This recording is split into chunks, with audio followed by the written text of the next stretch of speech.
आपसे चर्चा भी करेंगे।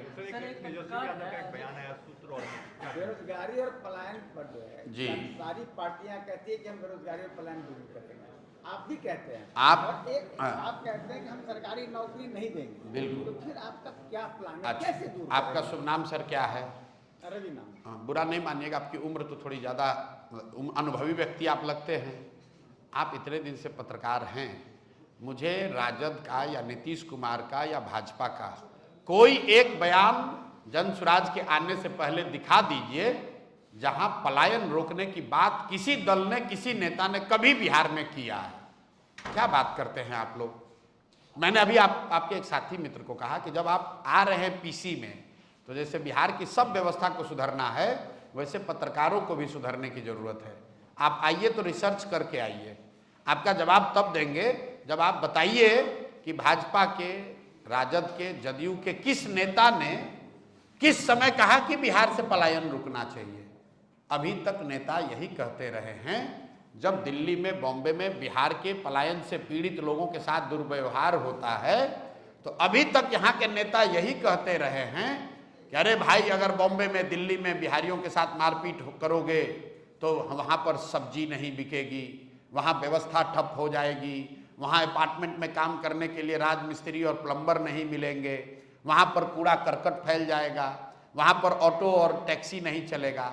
ये पहली बार प्रशांत किशोर और जनसुराज ने 3 बरस पहले कहा कि बॉम्बे और दिल्ली में जाकर कूड़ा करकट उठाना, सब्जी बेचना, वहाँ की साफ सफाई करना काम कोई बुरा नहीं है, लेकिन मजबूरी में उन जगहों पर जाकर ये काम करना बिहार के लिए, बिहार के बच्चों के लिए गौरव की बात नहीं है। गौरव की बात तब होती जब पूर्णिया में, सहरसा में, कोसी में, सीमांचल में हम लोग वो सब्जी उगाते और यहाँ से रेफ्रिजरेटेड ट्रेन से, बसों से, गाड़ियों से, एरोप्लेन से वो सब्जी बॉम्बे और दिल्ली भेजते, तो यहाँ के लोगों की आमदनी बढ़ती, हम लोग को यहाँ रोजगार मिलता, हम लोग के बच्चे और युवा भी अपने परिवार के साथ होली, दशहरा, ईद मना पाते। और अगर दिल्ली, बॉम्बे में कोई बिहारी को बिहारी कह के गाली देता, तो हम लोग ये भी उनको बताते कि भैया, अगर बिहारी को गाली दोगे तो यहाँ से सब्जी, दूध भेजना बंद कर देंगे, तुम्हारा खाना पानी बंद हो जाएगा। वो सम्मान की बात है। तो पहली बार जनसुराज ने ये बात कही है। जनसुराज ये भी बता रहा है कि पलायन कैसे रुकेगा। यहाँ पर बेवकूफ़ नेता ये अभी तक बता रहे हैं कि सरकारी नौकरी दे देंगे। मैंने अभी आपको आंकड़ा दिया, 23.25 लाख, 13 करोड़ से ज़्यादा आबादी वाले बिहार में सिर्फ 23.25 लाख लोग सरकारी नौकरी करते हैं। कैसे दे दोगे? अगर मान लो तेजस्वी यादव की बात मान लो, आपने 10 लाख नौकरी दे भी दिया तो भी 23 लाख से बढ़ के 33 लाख हो जाएगा। 13 करोड़ लोगों को रोजगार कैसे मिलेगा? तो जनसुराज ने उसका रास्ता बताया कि बिहार से होने वाले पूंजी के पलायन को रोक के बुद्धि का पलायन रोका जाएगा, और जिस दिन पूंजी और बुद्धि का पलायन रुका, उस दिन श्रम का पलायन अपने आप रुक जाएगा। पलायन यहाँ सिर्फ मजदूरों का नहीं है, यहाँ पर सबसे बड़ा पलायन पूंजी का पलायन है, जो बैंकों के माध्यम से हर साल होता है। करीब करीब 2.5 लाख करोड़ रुपया बिहार के लोगों का पैसा बैंक यहाँ से दूसरे राज्य में भेज रहे हैं, उसको रोकने की जरूरत है। बिहार से हजारों बच्चे कोटा में, आईआईटी में, बड़े कॉलेजेस में पढ़कर वहीं पर नौकरी रोजगार कर रहे हैं, वो बिहार वापस नहीं आ रहे हैं, उसको रोकने की जरूरत है। जिस दिन ये बैंकों से पैसा जाना रुक जाएगा, जिस दिन बिहार के पढ़े लिखे समझदार युवा बिहार में आकर नौकरी रोजगार करने लगेंगे, अपने आप सारा श्रम का पलायन रुक जाएगा। क्या रिजर्वेशन को पलायन का एक कारण मानते हैं? रिजर्वेशन बिल्कुल नहीं। रिजर्वेशन से इससे क्या लेना देना है? ये रिजर्वेशन का भूत आप लोग ऐसा यहाँ समाज में बांटा है। भाई फिर से रिपीट कर रहा हूँ एक ही डेटा को बार बार, 23.25 लाख लोगों को नौकरी है। ये हुआ बिहार की आबादी का 1.97%। 2% से कम लोग बिहार में सरकारी नौकरी करते हैं। रिजर्वेशन इसमें 20% हो, 40 हो, 60 हो, 100 हो, 23 लाख लोगों को ही तो असर पड़ेगा। लेकिन समाज को बांटने, लड़ाने के लिए ये 23 लाख की बात न करके रिजर्वेशन का आप बता रहे हैं कि हम 60 कर देंगे, 80 कर देंगे। अरे भाई, आप 100 कर दो। अगर आप 100% भी रिजर्वेशन कर दो तो भी 13 करोड़ लोगों को उसका कोई फायदा नहीं होना है। कोई फायदा नहीं होना है, ये भ्रम में मत रहो भाई। आपकी सरकार आती है तो कितने दिनों में लगता है कि आपको पलायन रोक लीजिए? 1 साल के अंदर, कितने दिन नहीं, सरकार बनते के साथ ही साल भर के अंदर बिहार से बाहर गए 50 लाख युवाओं को वापस बुलाकर यहीं पर रोजी रोजगार दे दिया जाएगा। इसके लिए मैंने ये भी बताया कि कैसे किया जाएगा।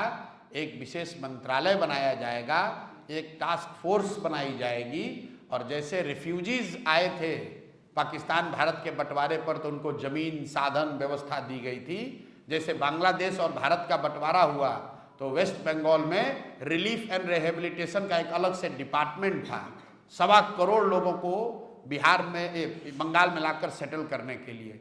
वैसे ही बिहार में जन सुराज की व्यवस्था बनते के साथ ही एक हाई लेवल टास्क फोर्स बनाया जाएगा, एक फुल फ्लेजेड मंत्रालय विभाग होगा जिसका सिर्फ और सिर्फ काम ये होगा कि 50 लाख से ज़्यादा लोग जो मजबूरी में अपने परिवार का भरण पोषण करने के लिए, पेट पालने के लिए बाहर गए हैं, उनको वापस बुलाकर यहीं पर रोजी रोजगार की व्यवस्था कर दी जाए। ये काम इस सरकार ने भी घोषणा की थी कोविड के दौरान, आपको याद होगा। 23.5 लाख लोग रजिस्टर भी किए थे, लेकिन सरकार उसके बाद सो गई। 23.5 लाख लोग वापस आए थे।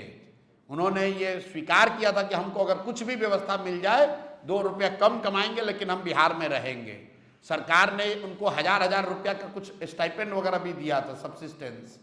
लेकिन उसके बाद सरकार सो गई, उन्होंने कोई प्रयास नहीं किया। लेकिन हम लोग ने जो योजना बनाई है, पूरा फुल टाइम 24/7 पूरी व्यवस्था सबसे पहले ये लगेगी कि बिहार में पलायन को रोका जाए, हर व्यक्ति अपने परिवार के साथ रह सके, 2 रुपये कम कमाए, लेकिन उसको बॉम्बे दिल्ली में जाकर गाली न सुनना पड़े, लात जूता न खाना पड़े, कोई उसके साथ बदतमीजी न करे। बाहर लोग जाएंगे लेकिन लोग स्वेच्छा से जाएंगे, अपने मजबूरी में नहीं जाएंगे। वो व्यवस्था साल भर में यहाँ कायम कर दी जाएगी। सर, हमारा एक सवाल है कि महाराष्ट्र में जो भाषा विवाद उत्पन्न हुआ है उसको लेकर आपकी राय? भाषा विवाद का कोई मतलब नहीं है। भाषा विवाद इसलिए उत्पन्न हुआ है क्योंकि वहाँ पर मुंबई में लोकल बॉडी का इलेक्शन है और राज ठाकरे जैसे लुम्पन एलिमेंट, इनको कोई वहाँ राजनीतिक जगह है नहीं, तो ये अपना जगह बनाने के लिए भाषा विवाद को बल दे रहे हैं। और इनके साथ उद्धव ठाकरे जो चुनाव हार गए हैं, वो दोनों एक साथ आए हैं। क्यों? क्योंकि इनका राजनीतिक भूमि खिसक गया है। तो अब राजनीति में वापस जगह बनाने के लिए दोनों भाई मिलकर ये प्रयास कर रहे हैं। लेकिन ये दोनों लोग दोषी कम हैं, ज़्यादा दोषी भाजपा और कांग्रेस है। क्यों? क्योंकि महाराष्ट्र में सरकार भाजपा की है। उद्धव ठाकरे राहुल गांधी के मित्र हैं, उनके गठबंधन के, तेजस्वी यादव के गठबंधन के हिस्सा हैं। आप बताइए, आप युवा हैं, मुंबई में किसी बिहार के साथी को, भाई को मारा जा रहा है, तेजस्वी यादव ने उस पर कोई बयान दिया? क्या राहुल गांधी ने जवाब दिया कि भाई उद्धव ठाकरे के लोग क्यों मार रहे हैं बिहारियों को, या क्यों गाली दे रहे हैं हिंदी भाषियों को, क्यों मार रहे हैं? बताइए, आप लोग सवाल क्यों नहीं पूछते हैं ये बात? इसलिए ये लोग नहीं बोलते हैं कि राहुल गांधी आते हैं सीमांचल में, आप लोग जाते हैं कवर करने, एक जाकर वीडियो देख लीजिए। कांग्रेस के मुख्यमंत्री हैं रेवंत रेड्डी तेलंगाना में। वीडियो पर कहा उस आदमी ने कि बिहारियों का डीएनए तेलंगाना के लोगों के डीएनए से खराब है, ये लोग मजदूरी करने के लिए ही पैदा हुए हैं। वो आदमी अभी मुख्यमंत्री है और उस दल के नेता राहुल गांधी आकर यहाँ वोट मांग रहे हैं, और किसी की हिम्मत नहीं है आप में से कि ये पूछे कि भाई अगर हम लोग का डीएनए सिर्फ मजदूरी करने का है तो सर आप बिहार में वोट मांगने क्यों आए हैं? आप तेलंगाना में ही राजनीति कर लीजिए। लेकिन आप तो सवाल पूछिएगा नहीं तो होगा कैसे? बिहार के लोगों के, अब ये अंतिम सवाल भैया, अपने तो पूरा दिन चलता रहेगा। बिहार के लोगों के मोबाइल पे फोन आ रहा है चीफ मिनिस्टर का कि 400 से 1100 रुपए मैंने वृद्धा पेंशन कर दिया है, जो कि अच्छी बात है, इसका हम लोग स्वागत करते हैं। और जन सुराज का एक अभियान रहा है पिछले 3 साल में, इसकी भी जाकर आप रिसर्च कर लीजिएगा। सबसे पहले प्रशांत किशोर ने, जन सुराज ने ये आवाज़ उठाई कि इस महंगाई के ज़माने में किसी को भी, चाहे वो दिव्यांग हो, विधवा हो, वृद्ध हो, 400 रुपया देना भीख से भी बदतर है, इसको बढ़ाया जाना चाहिए। हम लोगों ने ये भी कहा कि इसको कम से कम 2000 किया जाना चाहिए और यही लोकतंत्र की ताकत है। जन सुराज का कोई आज एमएलए एमपी नहीं है, हम लोग विधानसभा में लोकसभा में नहीं हैं, लेकिन जनता का दबाव इतना है कि चुनाव से पहले 20 बरस, ध्यान दीजिए, 20 बरस जिस नीतीश कुमार और भाजपा ने 400 रुपया के पेंशन को 410 रुपया नहीं किया, वो एक ही बार इसको बढ़ाकर 1100 कर दिया इन्होंने। क्यों? क्योंकि देख रहे हैं कि नहीं करेंगे तो जनसुराज की वजह से पूरे समाज में चर्चा हो गई कि बात तो ठीक है, 400 रुपया तो भीख से भी बदतर है, इसको 1100 2000 होना चाहिए। तो लोकतंत्र की ये ताकत है, जितने ज़्यादा राजनीतिक प्लेयर, जितने ज़्यादा दल ईमानदारी से समाज की बात उठाएंगे, उतनी व्यवस्था बेहतर बनेगी। बहुत बहुत धन्यवाद भैया।